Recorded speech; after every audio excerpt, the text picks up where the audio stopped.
Because at higher speed, the object is hitting more air particles per second and it is hitting them with much greater kinetic energy, moving energy. Kinetic energy is the moving energy. So think about a car like which is driving at 20 kilometer per hour versus 100 kilometers per hour. And at 20 kilometer per hour, the engine does not have to work very hard to overcome the air. But at 100 kilometer per hour, the air resistance is many times stronger. This is why cars use significantly more fuel when driving fast on a highway. And the engine is fighting a much stronger invisible wall of air. Eventually, for falling objects, the force can become a strong, so strong, how much frontage an object has facing the wind. The front area, the front side of an object is facing the wind. We are talking about that surface area. So, which surface area? The front part of that object which is moving, that area when it is in contact with the air. So, a larger surface area means the object will collide with a much greater number of air particles at the same time. Let's use a simple analogy. So and imagine which surface area? A rainstorm holding the needle front part of that versus object which is moving umbrella. So that area obviously having a large contact with the catches away more raindrops than the needle. Similarly, a flat sheet of paper falls slowly because its large surface area catches many air particles, creating a lot of upward push as well. However, if you crumple that same paper into a tight ball, you haven't changed its weight, but you have fewer air particles on its way now by decreasing its surface area. This is the exact principle behind parachutes as well.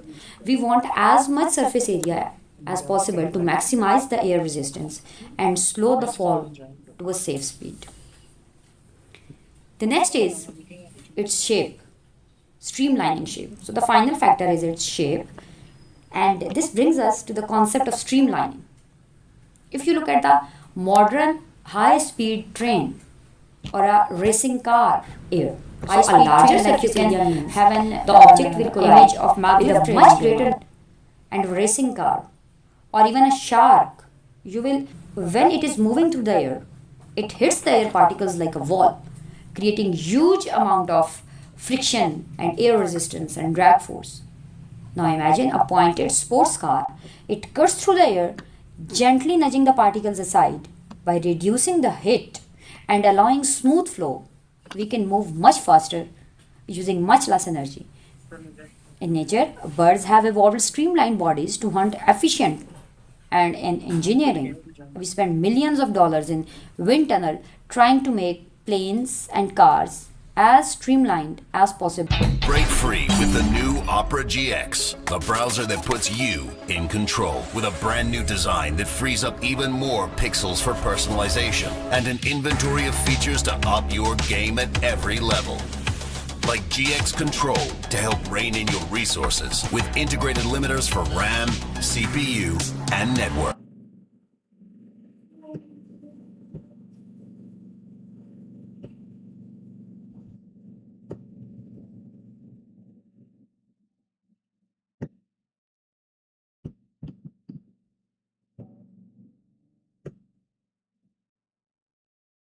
Net नहीं चल net नहीं चल रहा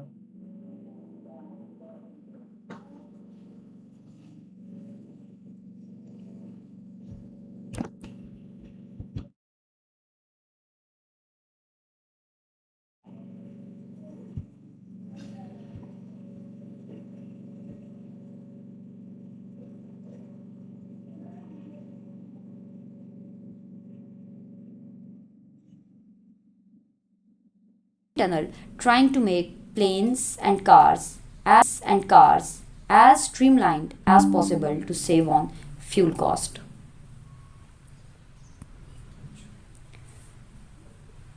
The next is useful air resistance. Trying to make planes and cars, the wind tunnel testing, and cyclists and athletes. So car manufacturers use wind tunnels to test, do streamlining, and in these tunnels, smoke shows the path of air. And smooth flow means good streamlining. And streamlined cars use less fuel, you can say. And if we talk about cyclists and athletes, so cyclists pull in their arms and crouch forward to reduce contact area with air. And they are also having a special helmets, make them more streamlined to reduce drag force or the air resistance. So streamlining is about the shape design. Nature has been doing it for millions of years through evolution as well.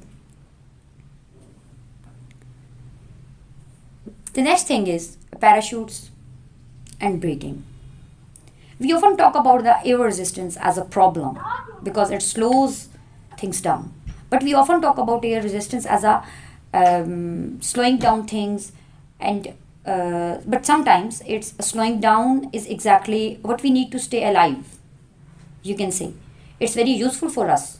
The most famous application of useful air resistance is the parachute.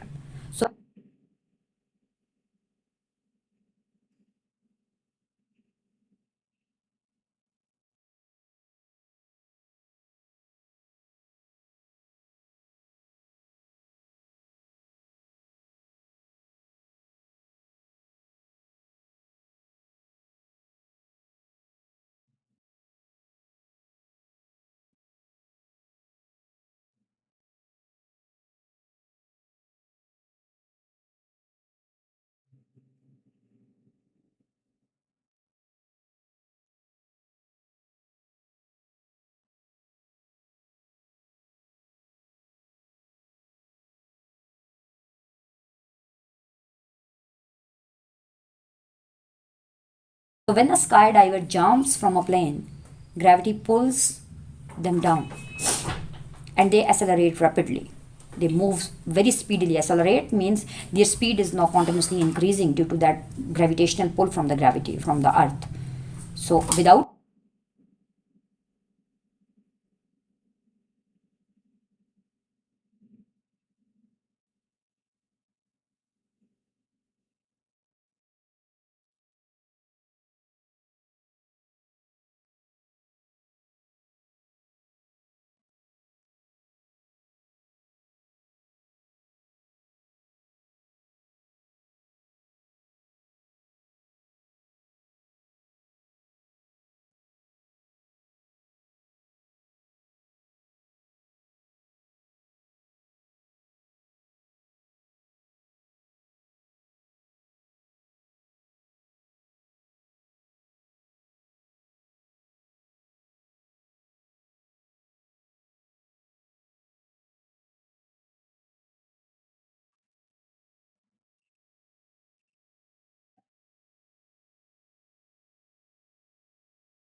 would hit the ground at a lethal speed, they can be so it will be very harmful for them. However, when the parachute opens, it creates a massive increase in the surface area as compared to the person's body. Suddenly, instead of a small human shape falling, you have a giant canopy catching thousands of air particles every second, and this creates a massive upward force of air resistance as well that opposes the downward pull of a gravity, that opposes that gravity because it is against that air resistance.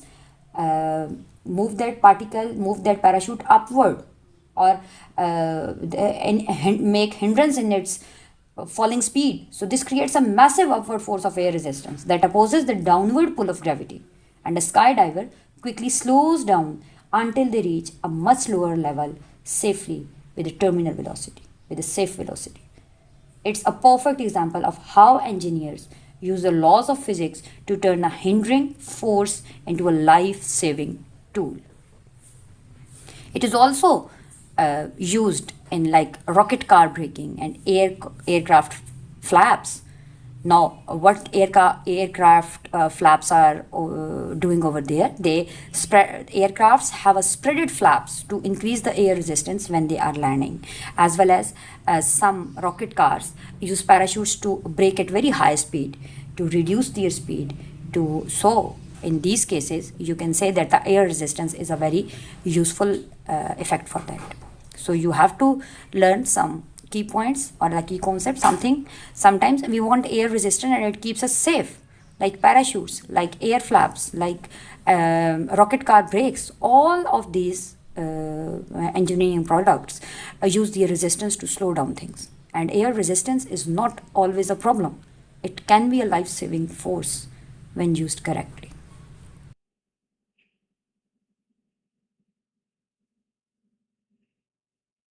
Velocity, what is its key definition for that? So the constant maximum speed when air resistance equals the weight. Constant maximum speed when air resistance equals the weight. When air resistance opposes its motion, opposes its speed, which was due to the gravity and it was very high. But when these two opposing force equalize each other, normalize each other, cancels each other effect, then the object get a terminal velocity. So this velocity is a constant maximum speed with a safe a mode, you can say, and the object, whatever it is, it can hit the ground. So terminal velocity is equals to balanced forces.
Which force is gravitational force and its moving velocity force, weight and air resistance. These two forces will balance each other.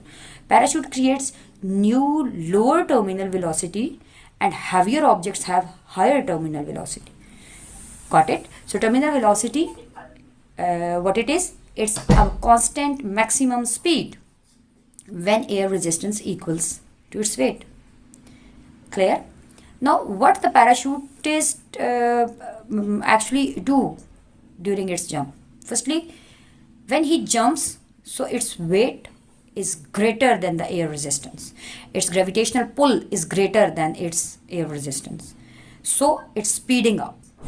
When it's speeding up, and he also has opened its parachute, so similarly, at the same point, air resistance also increases.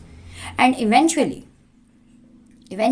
that parachutist got a terminal velocity where air resistance becomes equal to its weight. When he opens the parachute, now he is going to open the parachute and air resistance becomes greater than its weight, showing now air resistance is greater as compared to its weight. It slows down. Now it's slowing down. Its speed is decreasing now, which shows that now air resistance decreases and he eventually got a terminal velocity and lands safely. Do heavier things fall faster? So,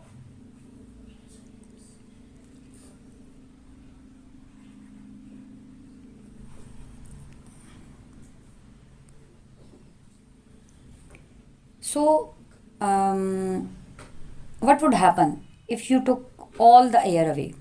Do heavier things like fall faster on Earth with air resistance? What's going on there? And in vacuum with no air resistance? Firstly, we are just going to be focused on the main points that actually what vacuum is. Then we will move towards its comparison. So, what would happen if you look at the air away? This is what we call a vacuum. When you suck up all of the air from any tunnel or in a tube, any jar, any container, when nothing leaving behind makes it a vacuum. In a vacuum, there are no particles. No particles mean no gases like nitrogen, oxygen, carbon dioxide. There is nothing over there. And if there are no particles, there can be no collision.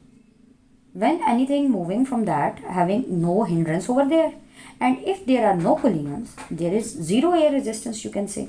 This leads to a counter fact of physics, like in a vacuum, a hammer and feather will fall at the exact same rate.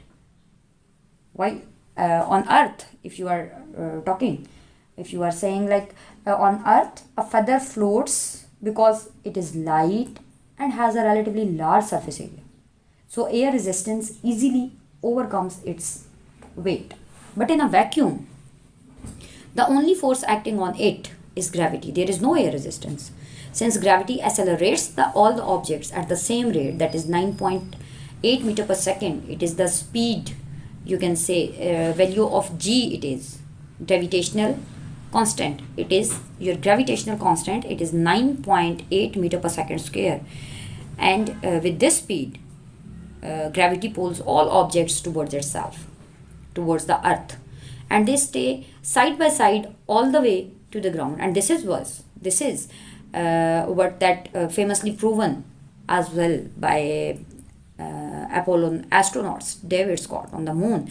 Like where there is no atmosphere, he dropped a hammer and a feather together and they hit the lunar surface, the moon's surface at the exact same moment.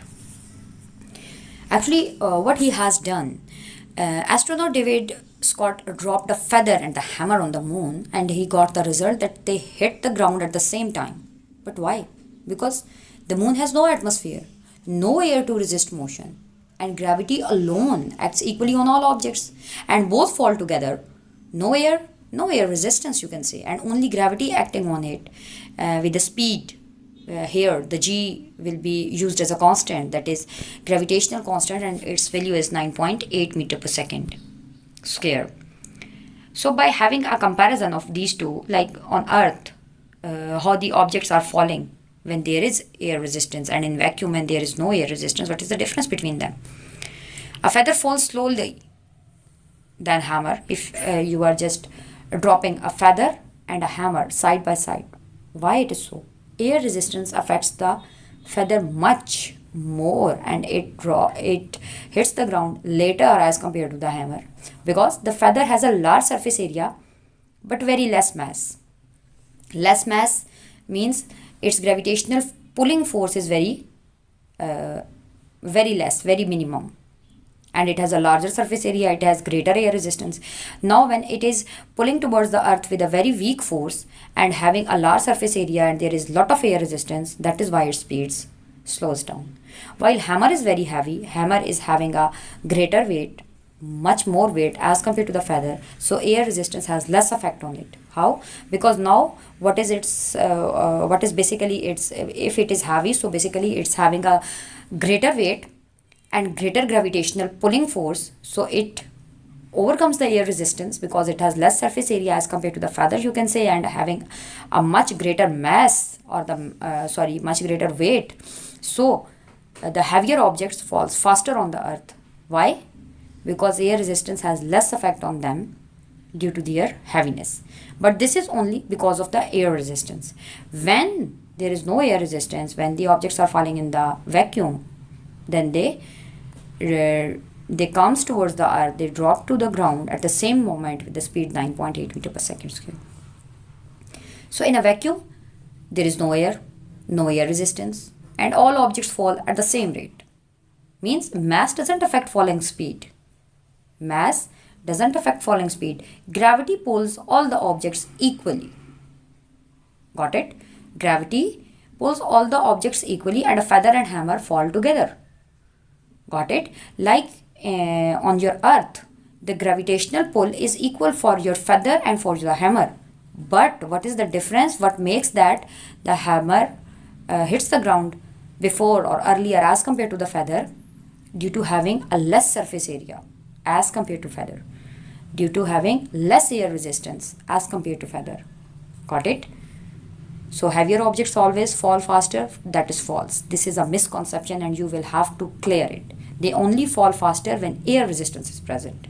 In a vacuum, all objects fall at the same rate. So Galileo was also right, and he said that all objects fall at the same rate. It's air resistant that makes things seem different on Earth. Next is what we have done as a whole. That was the you can say what we have learned. It's a conceptual summary or a big picture of today's lesson. So we have learned about key concepts. Those were air resistance, that is the friction opposing motion through air, and it depends upon three different factors. We have learned about speed, surface area and shape. Higher speed, greater surface area and shape. If it is not streamlined, then having a greater air resistance. But if it is having low speed, less speed, low speed,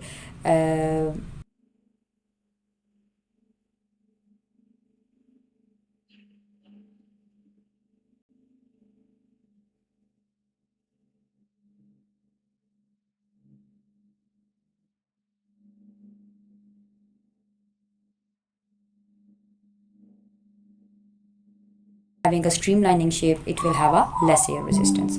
And terminal velocity, what it is, when air resistance becomes equals to its weight, the object is able to get its terminal velocity.